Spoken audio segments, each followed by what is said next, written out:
Mind Your Farm Business on RealAgriculture.com is brought to you by RBC Royal Bank. What comes to mind when you think about risk in your farm business? Prices dropping below a certain point, possibly. Maybe hail coming through and not getting a crop. Welcome to episode 17 of Mind Your Farm Business. I'm Kelvin Hepner, and today we're going to head to Purdue University down in Indiana to the Center for Commercial Agriculture. They've put together some tools and a website to help farmers with identifying and assessing, going through a methodical, comprehensive process, basically opening eyes to business risks that we maybe haven't thought about.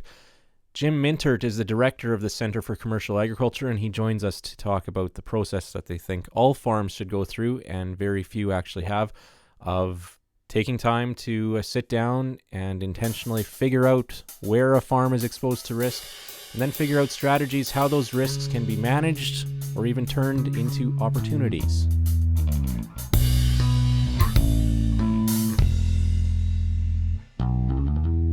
All right, we have Jim Mintert of Purdue University joining us here on Real Agriculture. And Jim, we're talking about risk management on farms. And as farmers, I think we often identify commodity price risk as is the situation for many farmers south of the border in the U.S. right now as one of the main risks to a farm operation.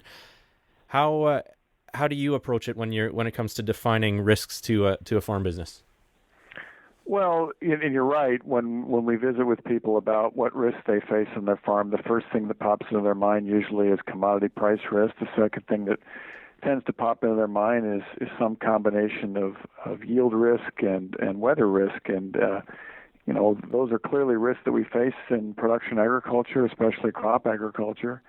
But there are other risks that we face. We face business risk, financial risk, and strategic risk. And so we wanted people to think a little more broadly about risk and what they're exposed to. And I think the second component of that is that even when we start talking about some of those other risk components to people, there's a tendency to think, well, yeah, but there's not much I can do about that. And from our perspective, we wanted people to recognize some of the risks they're facing out there, and then also recognize that they can identify some strategies to deal with some of those risks and manage some of those risks, perhaps in ways they haven't previously thought of. So that was kind of the motivation for doing the website and pulling that information together. It was a topic that typically doesn't get discussed very much in agriculture. It does get discussed a fair amount in the business literature, but not so much in agriculture. And we wanted to kind of bring it home to the ag sector. So is this kind of, we have risk as this broad, maybe generic word in that sense. How do you bring it down to a level that it's practical for a case-by-case kind of situation as farms are? Well, on the website, we do a little bit of teaching, so there's a little bit of instructional material that we've tried to put together in a pretty easy-to-read kind of a fashion, so it's not downloading a bunch of white papers or publications. It's just some screens that walk you through some things. But so, for example, on types of risk, we've got business risk, financial risk, strategic risk. We kind of walk you through that and help you categorize that a little bit. And then in terms of teaching it, once we maybe illuminate some of those key categories, the primary teaching tool on the website is some case studies. And the case studies are a combination of some things that we wrote on our own, and also based, in fact, on some real-life farming operations here in the Midwest. And so the case studies have a written component to them. They give you some background with respect to what's taking place on a particular farm, the challenges they face, and then literally have you walk through that case study and kind of put yourself in the shoes of the manager of that particular farming operation, and allow you to start making some decisions with respect to that farming operation. And then we supplement that with some videos. So we've got some interesting videos on there where individual farm operators actually talk about some of the risks that they face in their operation and how they've chosen to address them. So to get into that, you mentioned business risk, financial risk, and strategic risk. Those are the three main categories. Commodity price risk, weather would fit under those, but so would interest rate risk and human resources some of the other things that we maybe haven't thought of as frequently? Yeah, so if you think of business risk, we think of, some of the classic things, and then probably at the area where maybe people are more familiar with would be some of the business risk things. So production risk, price and market risk would fit into that business risk category. But you've also got some other things, some relationship risk, maybe a technology risk. Are you keeping up with technology? When I think about relationships, one of the things that people tend not to think about in agriculture, which is really important, are the relationships that they have, for example, with landlords. If you're in a cropping operation, most cropping operations have a significant portion of the land that they manage is actually leased. There's a tendency not to pay too much attention to those relationships, but the reality is those can be very important and can have a big impact if something goes awry in a particular relationship. You've got legal and regulatory issues to think about. You mentioned human resources. That's a risk that we tend to overlook pretty often. Whether it's the risk of something happening to, for example, one of our business partners, a family member, maybe a key employee. What would we do if something happened? That person either left the firm, or perhaps maybe had an accident or had was unable to continue operating because of health concerns. How do you deal with those kind of issues? Those things happen all the time when you look at the industry in a broad spectrum. On an individual basis, maybe it hasn't happened on somebody's farm, or maybe it hasn't happened to one of their neighbors that they're familiar with intimately. But on a broader basis, we see this all the time. And the challenge is to think about those things in advance and then have a plan in place to say, well, if this happens, what would we do? And actually think it through to the point where you have a pretty good idea with respect to how you would deal with that particular aspect of it. So those are really new concepts for a lot of people in agriculture. When you think about financial risk, and that's actually a topic we've spent a lot of time on this past few months, and actually to some extent the past year and a half, because of the downturn in profitability in crop agriculture. So we talk about things like what kind of risk do you face on the financial side? What's your debt situation? How levered are you? Do you have interest rate risk? We're currently in an environment where we're still at pretty close to historic lows for interest rates. What would happen if that changed? And of course, that's been a discussion here in the U.S. with changes in the Federal Reserve policy. What's your working capital situation? What's the risk of your working capital eroding over the next several years? That's a topic we spent a lot of time on in a lot of workshops this winter because in a lot of cropping operations in the U.S., we're looking at, particularly on land that's cash rented and corn and soybean production, in many cases, those acres will probably incur a loss in 2016, and in some cases they incurred a loss in 2015.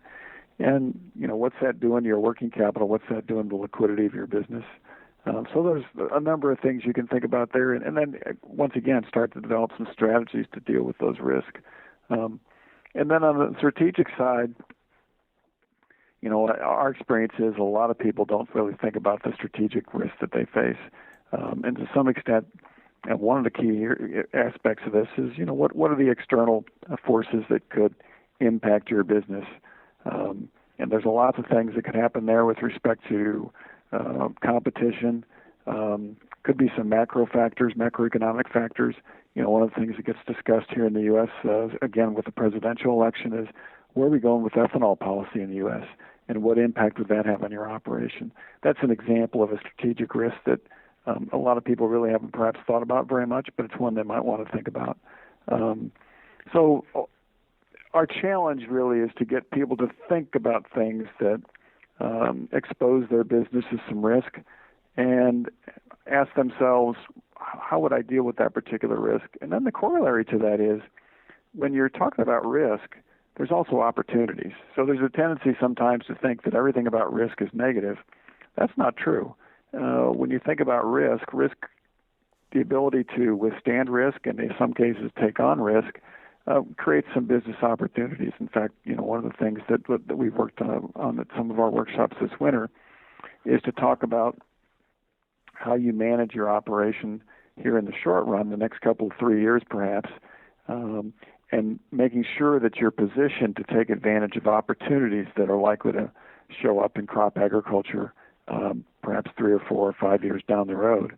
And so that's an example of really a combination of things, really some managing strategic risk and also managing financial risk. And so all three of those, and as you kind of see that on the website, those are really overlapping circles. They're not completely independent of one another. They do have some interaction. So those are the kinds of things we try and walk people through, get people to think about some things they haven't thought about previously, and get them to start thinking about how it applies to their operation. And those case studies help bring it home and make it a little more realistic.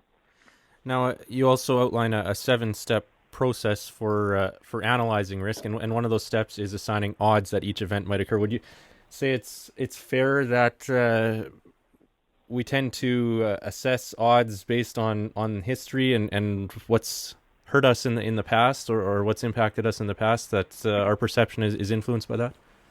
Oh, very much so. And the challenge, again, is to think a little bit broader than just your own personal experience, but that's a reasonable starting point. But you do need to be a little broader and think about, for example, a classic would be maybe in my personal experience and maybe looking around at some of my neighbors, we haven't had to face any human resource risk from the standpoint of somebody got sick, got injured, or maybe a key employee left. But it can happen. And you need to recognize that. It's challenging to identify a probability for that particular event, but you have to recognize that it could happen, and then think about how would you manage that. And the likelihood might vary, depending to some extent on current age, current health, whether or not an employee perhaps in the past has sought other opportunities and therefore might be a little more likely to leave. So you might have some additional information to bring to bear on it, but you need to be cognizant of the fact that just because it hasn't happened to you personally or maybe to some of your neighbors in the recent past, it could still happen. Going back then to what you were saying about risks also coming with opportunity, really a risk should come with a premium for carrying it?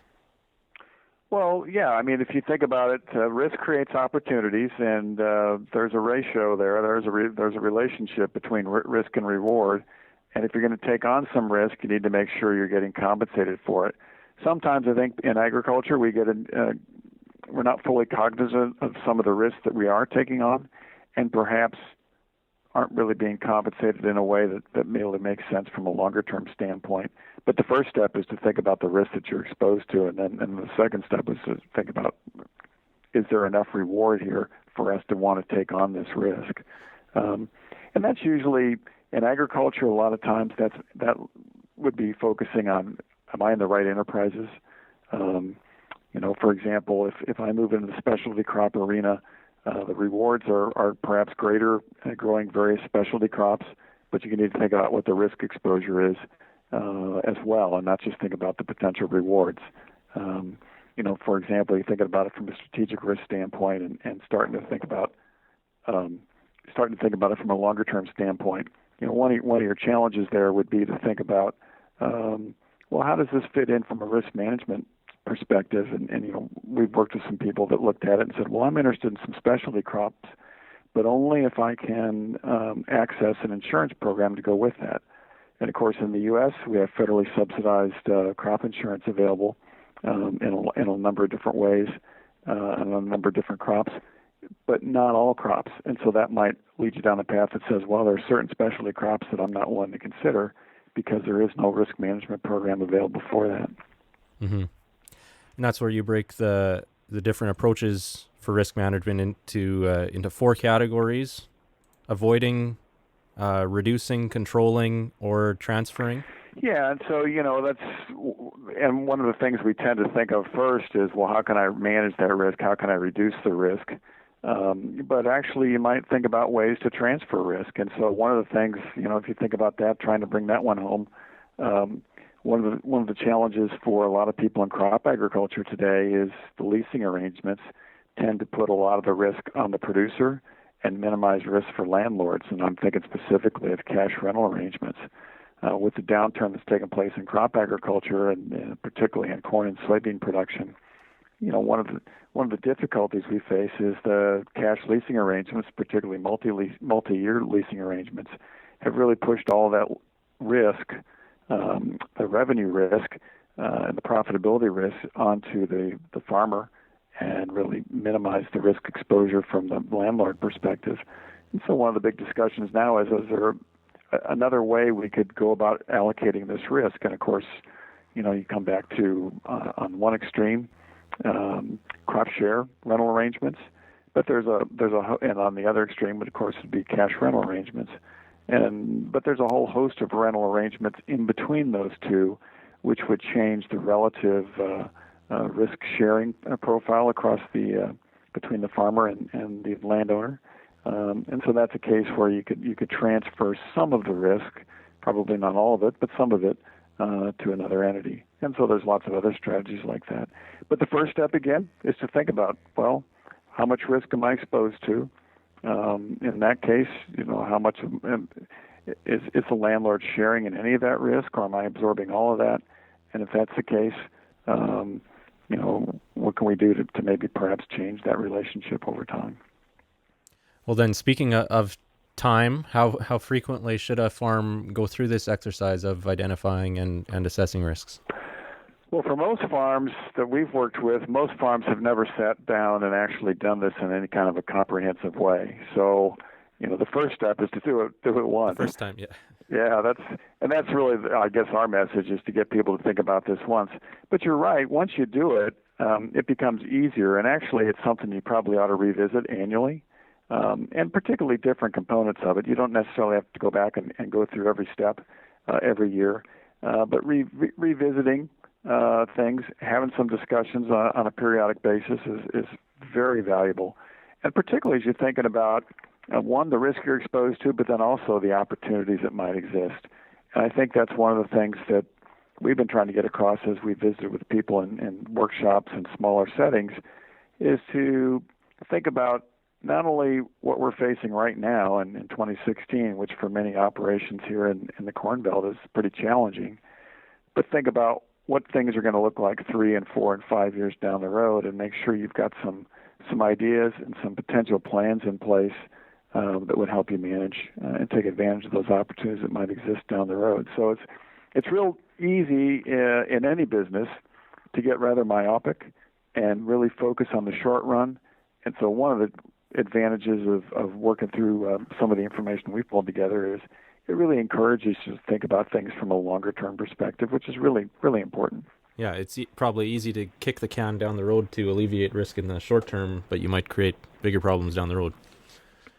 Yeah, and actually for a lot of operations, the decisions you take today could preclude you from taking advantage of some great opportunities down the road. And if you don't think about that ahead of time, the odds of you being in position to really take advantage of those opportunities are not very good.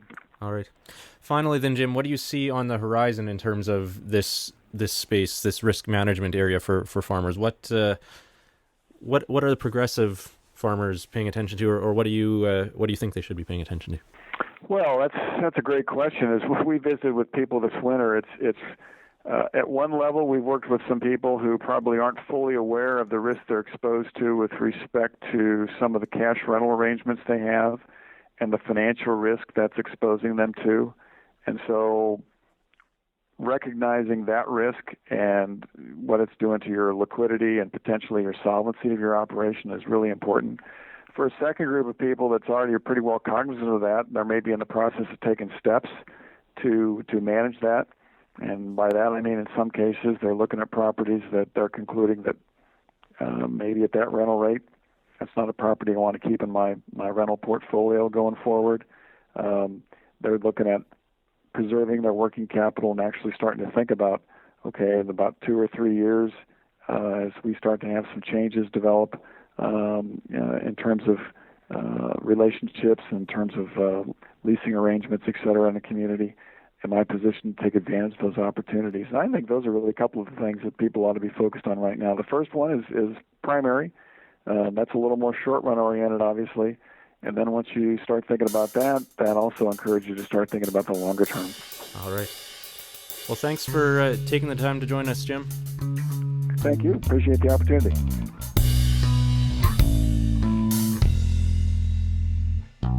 So hopefully this hasn't scared you, but maybe it's a reminder to, hey, we need to do something about that in case this happens, in case something happens to me, in case that buyer or supplier goes under and we're in a bind for working capital or cash, need to get paid, in case something happens to an employee, interest rates rise, a key market closes its border, the list can go on. As Mintert says, most farms have not sat down, ever taken the time to go through these steps comprehensively.